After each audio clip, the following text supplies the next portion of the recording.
Hey, so Marvel, quick question. What the fuck?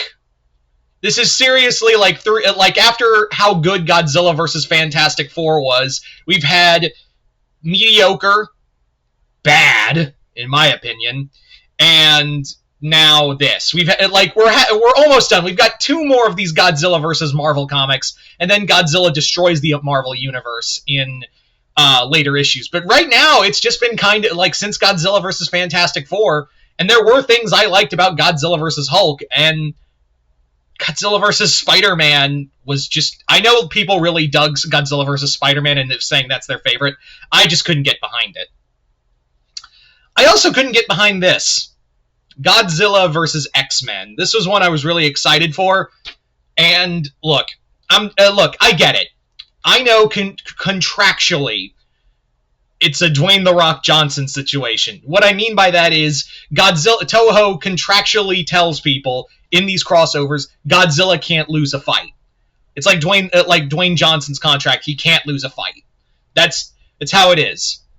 But still, you have like the ability to still fight him, which we barely, at least in Godzilla versus Hulk, there was no verses. And here we get a semblance of a fight for 2 panels after all this big showcase of what they do. And what the X-Men do is something, let me tell you. So this is written by Fabian Chiesa, who has written X-Men before, big in the 90s and early 2000s, and still does work to this day. Then you have on artwork,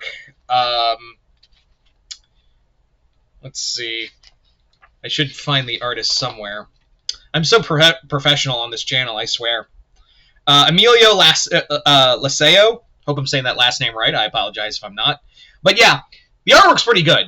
But here's the thing, and this is not on the artist, this is on Fabian. Fabian is notorious for doing, when you have to read a comic like this. I hate when you have to, like, flip the comic over to read it. Why can't you just...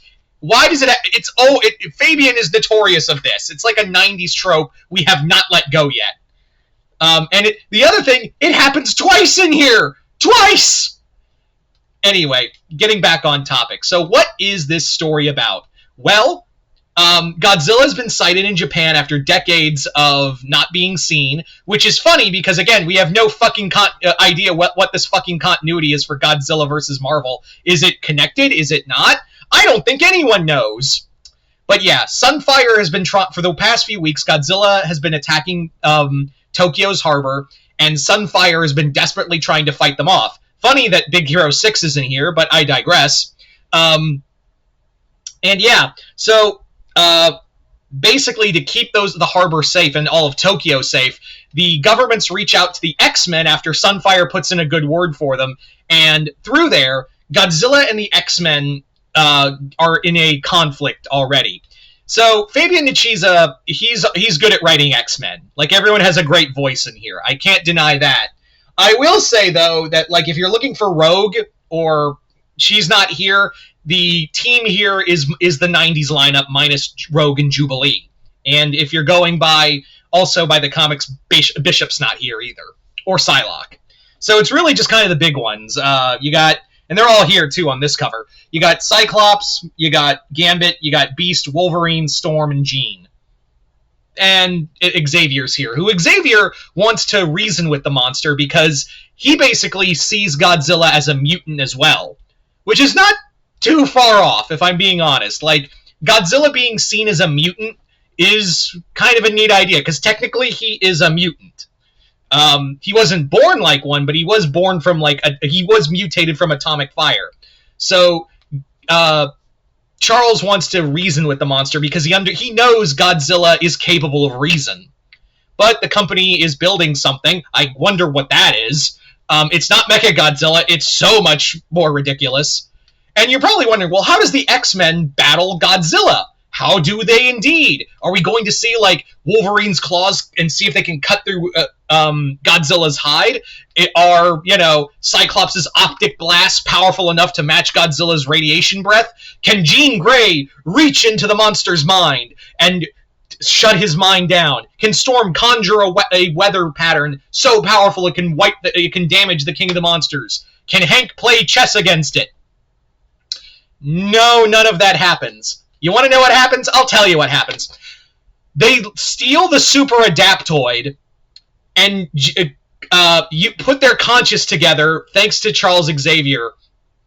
They all put their collective minds in the super adaptoid, and then with stolen Pym particles, make it grow to kaiju size to fight it. Or at least that was the idea, because we only get 2 panels of fighting between. The X-Men don't fight Godzilla. They fight through the super adaptoid, which is dumb because I've seen the X-Men fight, and they were like, "Oh, how do we fight a monster 100 meters tall?" And I'm like, "You guys have fought the living monolith and Krakoa. Those are pretty kaiju-sized, if you ask me." So, but no, super adaptoid and with Pym particles. That's how we're gonna do this. So the X-Men don't even fight, technically speaking. It's the super X-daptoid, I guess you could call it. And yeah, you want to know what the evil corporation was building? You want to know? It was a Tri-Sentinel made from dead kaiju of Biollante, Rodan, and Batra. Does this all sound familiar? Oh, I know! It's because it's the exact same fucking plot as Godzilla vs. Hulk. No lie, it is literally the same. It's almost, give or take a few shifts in, like, location, and instead of military, it's big corporation, albeit it is in line with the Trask Corporation. It's literally just the story of Godzilla vs. Hulk all over again. And to top it off, the super adaptoid X-Men and Godzilla fight this Tri-Sentinel made again from dead kaiju. I mean, I'll give them credit. At least it's not Mechagodzilla. They could have just easily. I was kind of expecting it to be like since they mentioned Trask, I thought it was going to be like a Sentinel version of Mechagodzilla, or at least Mechagodzilla 3 Kiryu. That is much more ridiculous, and I'll give them points for originality, but it's awful still. Yeah, I will give also credit that, like, this also ties into. They tie it all the way back to Godzilla. Godzilla raids again. And yeah, you want to know how they stop Godzilla from attacking Japan? Charles Xavier uses the power of friendship.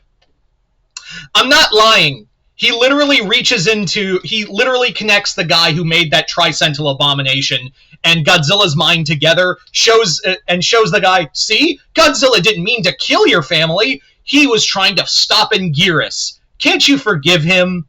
And we end with, oh, who's the real monster for the umpteenth time. Thanks, guys. It's not like I've never seen that in a Godzilla comic. Not just here, but like in IDW or wherever. Cool. What is the fuck is going on with these Godzilla Versus comics? I mean, I'll give this comic originality for like a neat idea, but like, yeah, I'm also convinced now we're not going to see Godzilla fight the Avengers. It should have been called Godzilla vs. Fin Fang Foom and the Avengers Watch. God, I hope it's not the case with Godzilla vs. Thor. I know I'm asking a lot for these, but like when you have a comic called Godzilla Versus, it stands to reason I'm gonna see the characters fight this character on their own, and I'm like, yeah, why do the X-Men need the super adaptoid or the Pym particles? They'd never needed that before. Again, they fought kaiju-sized threats before. They fought Foom. They have fought the Living Monolith. They fought Krakoa. Hell, that's how you got half these X-Men to begin with, was them banding together to fight Krakoa. Not the Krakoa you know now, or did the original Krakoa. But my point stands. Yeah, this was a disappointment. And, yeah, to quote Hercules, disappointed! Am I still going to read these buy these and read these like a dumbass? Yes. I still say Godzilla vs. Fantastic Four is still the best. But yeah, it's been strikeout after strikeout after strikeout now. So hopefully the last two of this, and hopefully Godzilla Destroys the Marvel Universe will be better. But yeah, right now it's just been, I'm just kind of sitting here going, it's cool. Don't get me wrong. The idea of Godzilla and these meeting the Marvel Universe is cool, but the execution has just been way off. But yeah. So you guys tell me in the comments below, if you read Godzilla vs. X-Men, what did you guys think of it? Did you guys like it, hate it? Comment below, let me know. Other than that, hope y'all enjoyed this. I'm Mr. Multiverse. I'll see you next time in the Multiverse.